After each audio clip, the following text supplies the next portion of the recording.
Bonsoir à tous, bienvenue sur C8 pour un nouveau voyage au bout de la nuit en ma compagnie. J'espère que vous allez bien, moi je suis ravie de vous retrouver.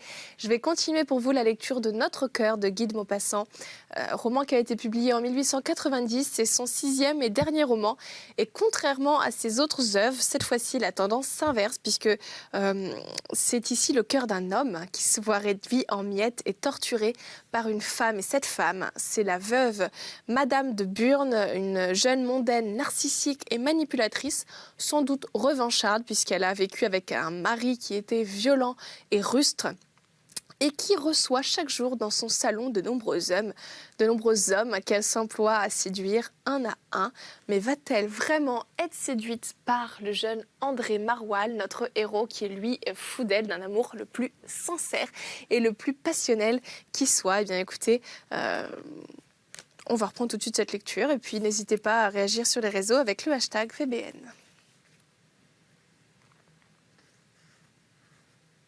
Quel brillant, demanda Mariole. Mais Bernaus, le beau, l'irrésistible, l'incomparable Bernaus, celui pour qui cette fête est donnée, pour qui on a fait ce miracle de décider Massival à faire chanter ici sa dindon florentine. André, bien qu'incrédule, se sentit étreint par un poignant chagrin. « Y a-t-il longtemps qu'elle le connaît ?» dit-il. « Oh non, 10 jours tout au plus. Mais elle en a fait des efforts pendant cette courte campagne, et de la tactique de conquérante. Si vous aviez été ici, vous auriez bien ri. »« Ah, pourquoi donc ?» Elle l'a rencontré pour la première fois chez Madame de Frémine. J'y dînais ce soir-là. Bernaus est très bien dans cette maison, comme vous pouvez le voir. Il suffit de le regarder en ce moment. Et voilà, à la minute même qui suivit leur double salut, notre belle amie de Burn partit en guerre à la conquête de l'unique Autrichien. Et elle réussit. Elle réussira, bien que la petite Frémine lui soit bien supérieure en rosserie, en indifférence réelle et en perversité peut-être.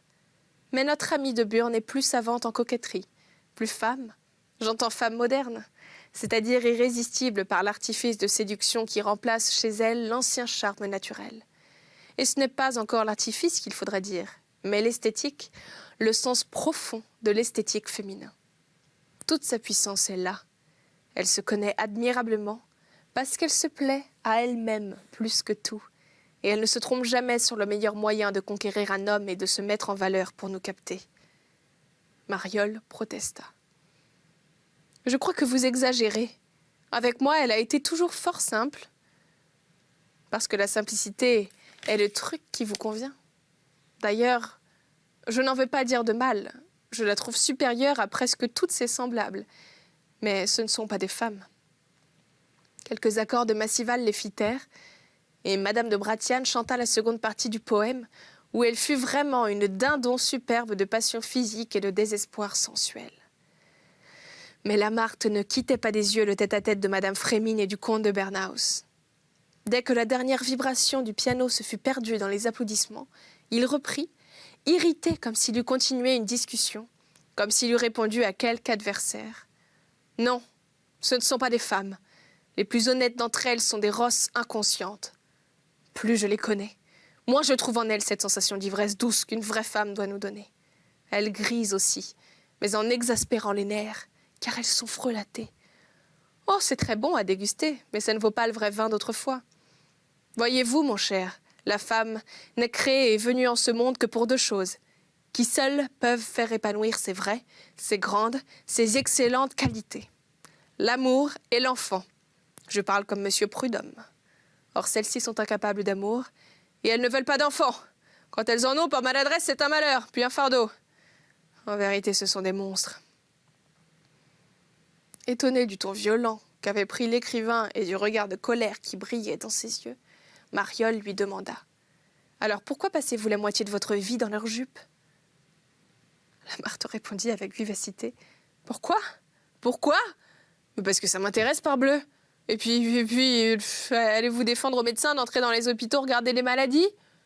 C'est ma clinique à moi, ces femmes-là. » Cette réflexion parut l'avoir calmé. Il ajouta « Puis je les adore parce qu'elles sont bien d'aujourd'hui. Au fond, je ne suis guère plus un homme qu'elles ne sont des femmes. Quand je me suis à peu près attaché à l'une d'elles, je m'amuse à découvrir et examiner tout ce qui m'en détache avec une curiosité de chimiste qui s'empoisonne pour expérimenter des venins. Après un silence, il reprit encore. De cette façon, je ne serai jamais vraiment pincé par elles. Je joue leur jeu, aussi bien qu'elles, mieux qu'elles peut-être. Et ça me sert pour mes livres, tandis que ça ne leur sert à rien à elles ce qu'elles font. Sont-elles bêtes? Toutes des ratées, de délicieuses ratées qui n'arrivent, quand elles sont sensibles à leur manière, qu'à crever de chagrin en vieillissant. En l'écoutant, Mariole sentait tomber sur lui une de ces tristesses pareilles aux humides mélancolies dont les pluies continues assombrissent la terre. Il savait bien qu'en général l'homme de lettres n'avait pas tort, mais il ne pouvait admettre qu'il eût tout à fait raison. Alors, un peu irrité, il discuta, non pas tant pour défendre les femmes que pour découvrir les causes de leur mobilité désenchantée dans la littérature contemporaine. Au temps où les romanciers et les poètes les exaltaient et les faisaient rêver, disait-il, elles cherchaient et croyaient trouver dans la vie l'équivalent de ce que leur cœur avait pressenti dans leur lecture. Aujourd'hui, vous vous obstinez à supprimer toutes les apparences poétiques et séduisantes pour ne montrer que les réalités désillusionnantes. Or, mon cher, plus d'amour dans les livres, plus d'amour dans la vie. Vous étiez des inventeurs d'idéal, elles croyaient à vos inventions. Vous n'êtes maintenant que des évocateurs de réalités précises, et derrière vous, elles se sont mises à croire à la vulgarité de tout. Lamarthe, qui amusait toujours les discussions littéraires, commençait une dissertation quand Madame de Burn s'approcha d'eux. Elle était vraiment dans un de ces beaux jours, habillée à ravir les yeux, avec cet air hardi et provoquant que lui donnait la sensation de la lutte. Elle s'assit. « Voilà ce que j'aime, dit-elle, suspendre deux hommes qui causent sans qu'ils parlent pour moi. Vous êtes d'ailleurs les deux seuls intéressants à entendre ici. Sur quoi discutez-vous » Lamarthe, sans embarras et d'un ton de gouaillerie galante, lui révéla la question soulevée. Puis il reprit ses arguments avec une verve accentuée par le désir de parade qui excite devant la femme tous les buveurs de gloire. Elle s'amusa tout de suite du motif de cette querelle et, excitée elle-même par ce sujet, y prit part, en défendant les femmes modernes avec beaucoup d'esprit, de finesse et d'à-propos. Quelques phrases, incompréhensibles pour le romancier, sur la fidélité et l'attachement dont les plus suspectes pouvaient être capables, firent battre le cœur de Mariole, et quand elle fut partie pour aller s'asseoir à côté de Madame de Frémine, qui avait gardé près d'elle obstinément le comte de Bernhaus, Lamarthe et Mariole, séduits par tout ce qu'elle leur avait montré de science féminine et de grâce, se déclarèrent l'un à l'autre qu'elle était incontestablement exquise. « Et regardez-la !» dit l'écrivain. C'était le grand duel. De quoi parlait-il à présent, l'Autrichien et les deux femmes? Madame de Burn était arrivée juste au moment où le tête-à-tête trop prolongé de deux personnes, même quand elles se plaisent, devient monotone. Et elle le rompait en racontant d'un air indigné tout ce qu'elle venait d'entendre dans la bouche de Lamarthe. Tout cela, certes, pouvait s'appliquer à Madame de Frémine. Tout cela venait de sa plus récente conquête. Tout cela était répété devant un homme très fin qui savait tout comprendre. Le feu de nouveau prit à cette question éternelle de l'amour. Et la maîtresse de maison fit signe à Lamarthe et à Mariole de les rejoindre. Puis, comme les voix s'élevaient, elle appela tout le monde. Une discussion générale suivit, gaie et passionnée, où chacun dit son mot, et où Madame de Burn trouva le moyen d'être la plus fine et la plus amusante, en laissant traîner du sentiment, peut-être factice, en de drôlatiques opinions, car elle était vraiment dans un jour de succès, plus animée, intelligente et jolie qu'elle n'avait jamais été. Dès qu'André Mariole eut quitté Madame de Burn, le charme mordant de sa présence s'évanouissant, il sentit en lui et autour de lui, dans sa chair, dans son âme, dans l'air et dans le monde entier, une espèce de disparition de ce bonheur de vivre qui le soutenait et l'animait depuis quelque temps. Que s'était-il passé? Rien, presque rien. Elle avait été charmante pour lui à la fin de ces réunions, lui disant par un ou deux regards « Il n'y a que vous ici pour moi ». Et pourtant il sentait qu'elle venait de lui faire des révélations qu'il aurait voulu toujours ignorer. Cela aussi n'était rien, presque rien. Et il demeurait cependant stupéfait comme un homme qui découvre de sa mère ou de son père une action suspecte, en apprenant que, depuis ces 20 jours, pendant ces 20 jours qu'il avait cru donner entièrement, voué à elle, comme par lui, minute par minute aux sentiments si neufs et si vifs de leur tendresse éclose, elle avait repris son existence ancienne, fait tant de visites, de démarches, de projets, recommencé ses odieuses luttes de galanterie, combattu ses rivales, pourchassé des hommes, reçu avec plaisir des compliments, et déployé toutes ses grâces pour d'autres que pour lui. Déjà, elle avait fait tout cela déjà. Oh, plus tard, il n'aurait pas été surpris. Il connaissait le monde, les femmes, les sentiments. Il n'aurait jamais eu, étant assez intelligent pour tout comprendre, des exigences excessives, ni des inquiétudes ombrageuses. Elle était belle, née, faite pour plaire, pour recevoir des hommages et entendre des fadeurs.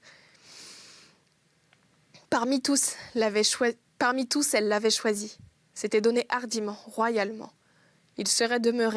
Il demeurerait quand même le serviteur reconnaissant de ses caprices et le spectateur résigné de sa vie de jolie femme.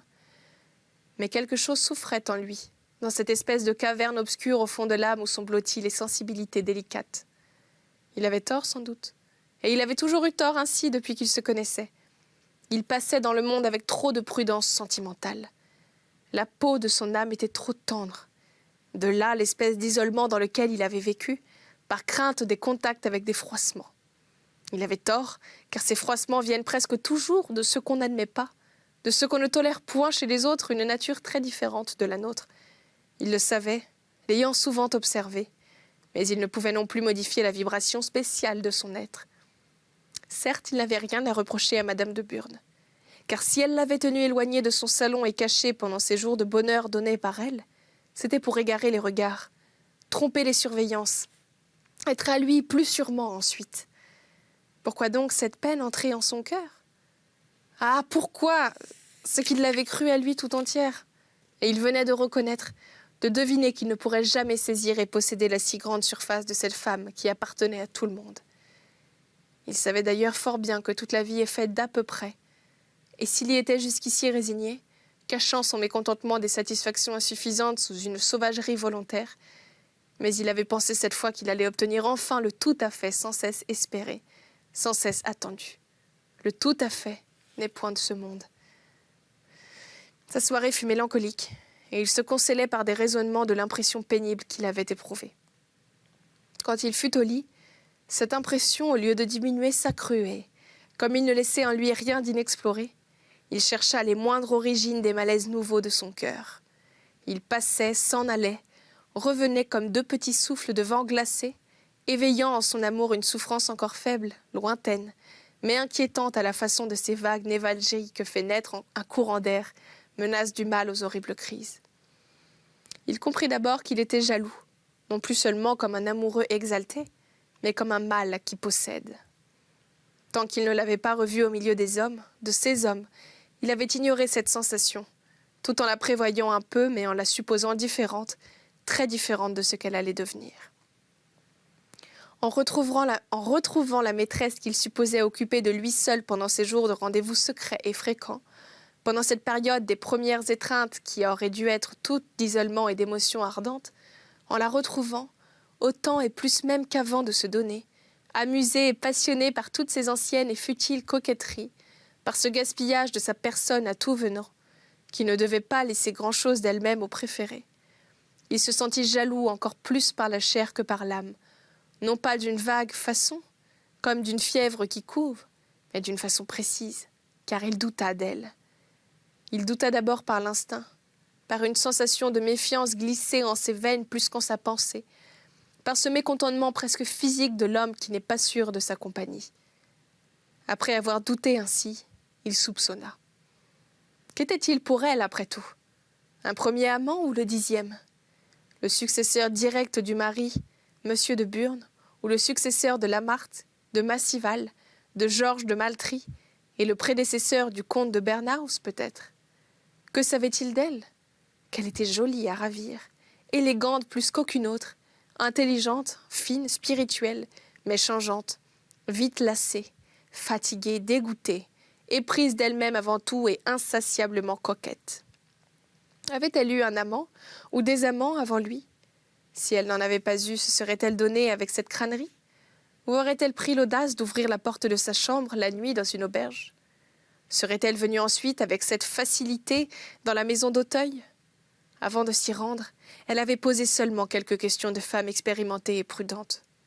Il avait répondu en homme circonspect, accoutumé à ces rencontres. Et aussitôt elle avait dit oui, confiante, rassurée, renseignée probablement par des aventures précédentes. Comme elle avait frappé avec une autorité discrète à cette petite porte derrière laquelle il attendait, lui, défaillant, le cœur battant. Comme elle était entrée sans émotion visible, préoccupée uniquement de constater si on ne pouvait pas la reconnaître des maisons voisines. Comme elle s'était sentie chez elle, tout de suite, en ce logis suspect, loué et meublé pour ses abandons. Une femme, même hardie, supérieure au moral, dédaigneuse des préjugés, novice dans tout l'inconnu du premier rendez-vous. Le trouble mental, les hésitations physiques, la crainte instinctive des pieds qui ne savent pas où ils vont. N'aurait-elle pas senti tout cela si elle n'était point un peu experte en ces excursions d'amour et si la pratique de ces choses n'avait usé déjà sa native pudeur?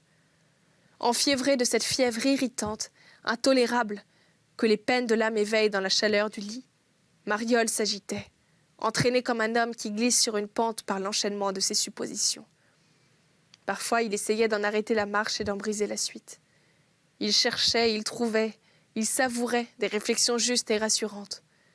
Mais un germe de peur était en lui dont il ne pouvait entraver la croix. Pourtant, qu'avait-il à lui reprocher? Rien autre que de n'être pas toute pareille à lui, de ne pas comprendre la vie comme lui, et de n'avoir pas dans le cœur un instrument de sensibilité tout à fait d'accord avec le sien. Dès son réveil le lendemain, le désir de la revoir, de fortifier près d'elle sa confiance en elle, grandit en lui comme une faim, et il attendit le moment convenable pour lui faire sa première visite officielle. En le voyant entrer dans le salon des intimes où, seule, elle écrivait quelques lettres, elle vint à lui les deux mains tendues. « Ah, bonjour, cher ami, dit-elle, avec un air de joie si vive et si sincère que tout ce qu'il avait pensé d'odieux, dont l'ombre flottait encore en son esprit, s'évapora sous cet accueil. Il s'assit près d'elle, et elle lui parla tout de suite de la façon dont il l'aimait, car ce n'était plus la même chose qu'avant. Il lui fit comprendre avec tendresse qu'il y a sur la terre deux races d'amoureux, ceux qui désirent comme des fous, et dont l'ardeur s'affaiblit au lendemain du triomphe, et ceux que la possession asservit et capture, en qui l'amour sensuel, se mêlant aux immatériels et inexprimables appels que le cœur de l'homme jette parfois vers une femme, fait éclore la grande servitude de l'amour complet et torturant. Torturant, certes, et toujours, quelque heureux qu'il soit, car rien ne rassasie, même aux heures les plus intimes, le besoin d'elle que nous portons en nous. Madame de Burne l'écoutait charmée, reconnaissante, et s'exaltant à l'entendre, s'exaltant comme au théâtre lorsqu'un acteur joue puissamment son rôle, et que ce rôle nous émeut par l'éveil d'un écho dans notre propre vie. C'était bien un écho, l'écho troublant d'une passion sincère, mais ce n'était pas en elle que criait cette passion. Pourtant, elle se sentait si contente d'avoir fait naître ce sentiment-là, si contente que ce fût dans un homme capable de l'exprimer ainsi, dans un homme qui lui plaisait décidément beaucoup, à qui elle s'attachait vraiment, dont elle avait de plus en plus besoin, non pour son corps, non pour sa chair, mais pour son mystérieux être féminin si avide de tendresse, d'hommage, d'asservissement, si contente qu'elle avait envie de l'embrasser, de lui donner sa bouche, de se donner toute pour qu'il continuât à l'adorer ainsi. Voilà, c'est sur ces belles paroles que s'achève cette édition de Voyage au bout de la nuit. C'était Notre cœur de Guy de Maupassant. J'espère que vous avez vraiment passé un super moment, que vous avez apprécié cette lecture. N'hésitez pas à me dire ce que vous en avez pensé sur les réseaux avec le hashtag VBN. Et puis à retrouver les autres lectures en replay. Eh bien, j'ai vraiment hâte de vous retrouver pour de nouvelles aventures littéraires. À très vite, ciao.